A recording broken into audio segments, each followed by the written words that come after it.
Hey everybody, just wanted to make a quick video, and for those that might be seeing this because you're subscribed from the past, and all of my videos are gone. Basically my channel got kind of locked out and all of my stuff got deleted, and I just haven't gotten back into doing any recording, but I figured I'd share a video because I've been on a health and fitness journey. A couple of years ago, I got diagnosed as diabetic, and I have been trying to take it at least semi-seriously, and I got a gym membership and, was going when I could, but then COVID hit, and then all the membership hours, or at least for my gym, which I used to go to Planet Fitness, they got weird with their hours, both during COVID and after, because with the schedule I currently work, I find it hard because I work 12-hour shifts from 6 to 6.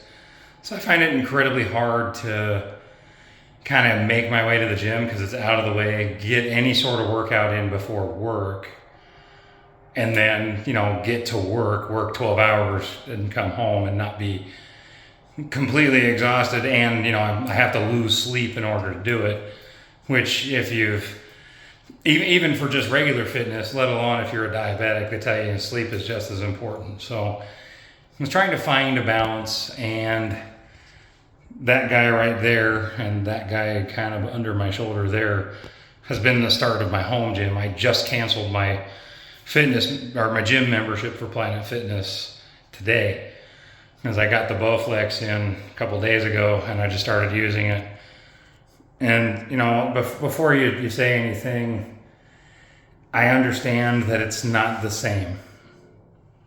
If you're looking to get super jacked, bodybuilder levels, then yeah, proper gym equipment's going to be better. I am just looking to be healthy. I want to be able to get, a 30-minute workout in every day. It doesn't matter, even if it's neither of these. If I have an e-bike now, which I might make a video on, and a couple other things that I'm working on, including a new motorcycle. I'll keep you guys up to date if you're interested. But for now, I wanted to share this little hack with you. I'm going to flip the image around here. And I do apologize for the echo.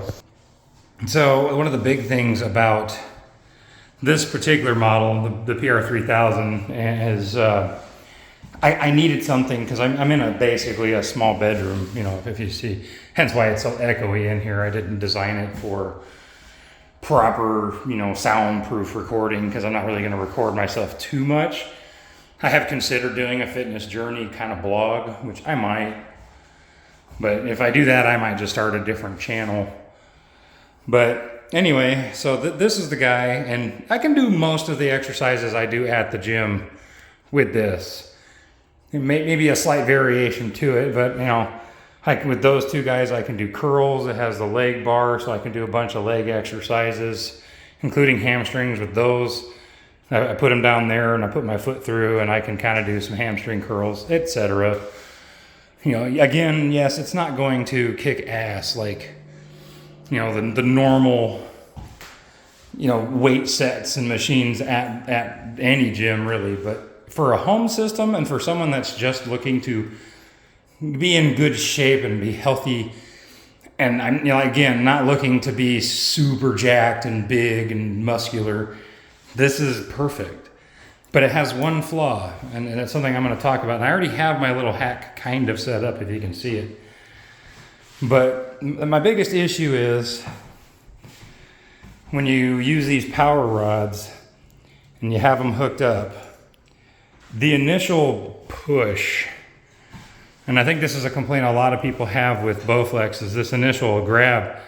The first third of travel, there's not much resistance there. It's kind of a linear progression. You switch back, but you basically, when you push out that first initial bit, at least a third to half of the travel, it's not as resistive as the last half, which is where most of the power in the power rods, as they kind of do their arc of travel and bend, you know, they start here to here, meh, like there's resistance, but it's not much. And then it gets progressively more linear as they bend down. The further down they go, the stronger they get, which I'm not a fan of. And maybe it's because I'm used to, you know, doing proper weights, doing like the different machines at the gym. You know, they have resistance from end to end, you know, top to bottom, at least a little bit more than this does. And it's not bad. Again, it gets the job done. You know, I just worked out like an hour ago and I feel it. You know, my muscles are kind of tired, and, you know, it got my heart going on some of the exercises. But halfway through I had an idea, so I'm gonna flip it back around. So this is, of all places, I got these on Temu, but you could use them anywhere. But these little resistance bands, these are all 50-pound resistance bands, and I've got like 6 of them. I bought them thinking they were, you know, a mixed pack, but they're all 50s, so I might buy another set that has some stronger or lighter resistances. But what I did, because they came with handles, so I put, here they are. I took the handles and added them to my Bowflex, so, because I've got long arms, I'm 6'4", you know, easily reach the top of this thing, and this thing is like 7'6" or something like that. You know, it's 8-foot ceilings and I can touch them. So I put the handles here to give me a little more reach, and then I got handles on all 3. But what I also did was I took the resistance bands and one of the carabiners that came with the handles, because these guys have these little ones, so I just used the 2 of them. So I put a big carabiner on this hook right here for this pulley, 'cause it's got room. It doesn't affect anything, like they all move around freely. Hooked the little carabiners that come with the straps on, and then looped it through the main hook for the power rods. So these guys bend down to here and you hook them, you know, Bowflex. But this, even this 50-pound, you know, I put this on with just a 50-pound power rod, and the difference is insane as to how effective it is. Switch back around here, but like the difference between how the push is, you know, like initially it was nothing to here, and then, well, I'm not, like I said, I'm not a fitness guy, so don't judge me, but most machines like incline press or chest press, not actual free weights, just press machines of some kind, I can, you know, do 3 sets of 10 to 15 with 100 pounds. You know, like, again, I'm not trying to get super swole. Like, okay, my max might be 150, you know, like I'm just not in the greatest shape. Don't judge. But with this Bowflex, before I did this, here I'll switch, because I did it on each side. Before I did this thing with the bands, I had to up the weight. Like, I'm sitting here putting 90 pounds on these power rods, because again, I'm starting off going, whoop, and then that last bit. Well, now I put that with the 50 power rod, and it's night and day difference. It's almost exactly the same, because the second you engage this, like maybe an inch or 2 of travel, it's pulling on this band. And then with the power rods on, it's only got this little bit of slack. So the second my hand starts to move, there's a little bit of nothing, and then it's, say, 90% of travel, it's got a lot of resistance to it. And it's still kind of a linear resistance, because as you stretch the band, it gets tighter, and as you put the powers down more, it gets tighter. But I just wanted to share that because it works so well. I'm probably going to go get another cheap set of bands. I think these 50-pound bands from Temu were like $8.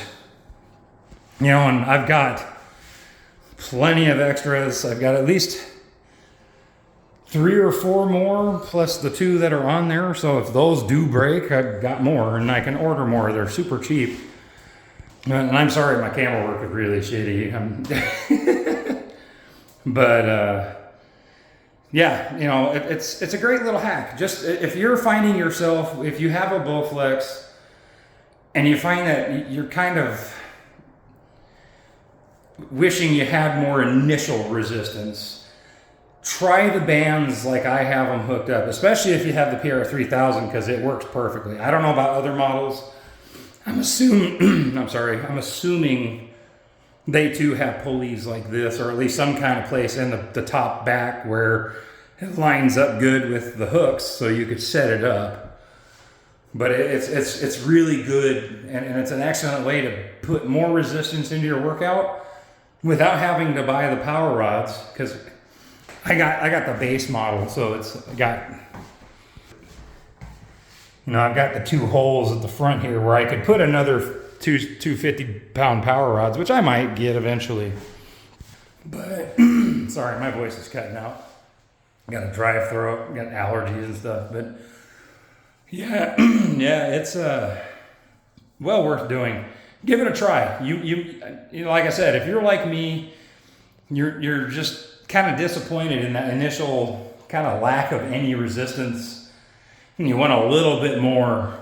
The bands are a great way to get it. Just a little kind of hack. And maybe someone else has discovered this. I didn't go looking. I just was like, I have these things over here, and I have this machine here, and I've got, extra handles and carabiners, and I tried it out, and I am so happy with the result. It's incredible.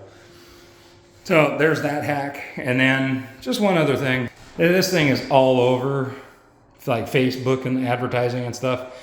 This is the Maxiclimber. I think it's the Professional 2000. It's got the little resistance rods on it. And let me say one thing.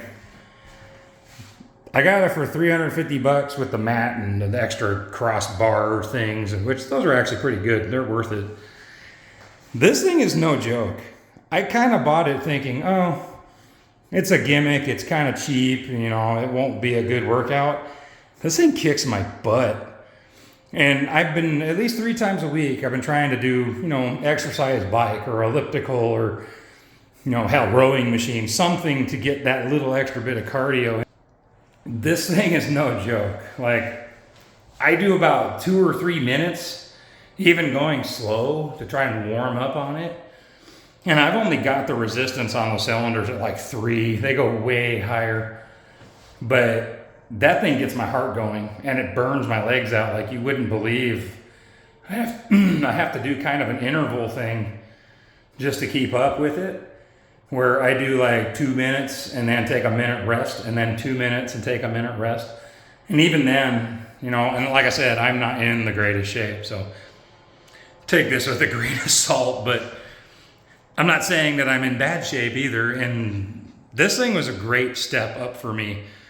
So if you're looking for an inexpensive, relatively speaking, piece of equipment to get some kind of exercise in on, it's great. And I'm 6'4". I don't touch the ceiling. And when you're in foot position, you are definitely another foot off the ground, but my hands don't touch, my head's nowhere near touching. So it works, it works in an average house very well. Can't recommend it enough if you're looking for, especially like lower body and leg stuff without, again, I don't want to do heavy, let me flip it. I don't want to do heavy squats and stuff like that. I have a bad back. I've had back surgery when I was younger.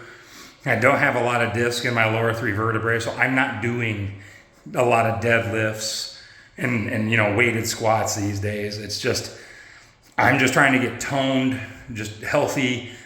I have a goal weight I'm trying to reach of about 220, which for me is a good weight. I'm kind of a big boned guy, big skeletal frame.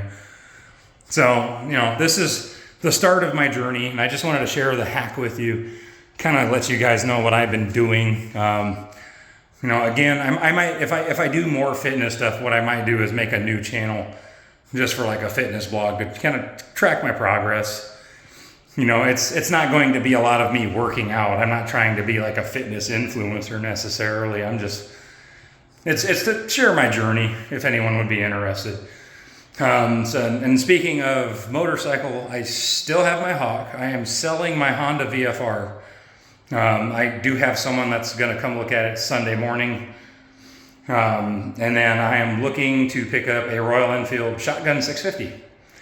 I'm not 100% decided on that. There's a couple other bikes I also kind of want. I want to look at and consider, because the Royal Enfield might be a little small for me. I'm not sold yet, but that is the bike I currently want. And then I'll go from there as far as other options. Not quite sure what to do with the Hawk yet, weirdly. I've been thinking about getting rid of it and swapping it out for something else. But if I get the Royal Enfield, it's already kind of a... It's not as slow as the Hawk, but it's still, you know, it's not going to be setting my hair on fire or anything like that. I just wanted something a little bit more tame than my Honda, because, you know, it's 0 to felony in 3 seconds kind of a deal. Anyway, I'll let you go, stop rambling on, and I will catch you guys next time.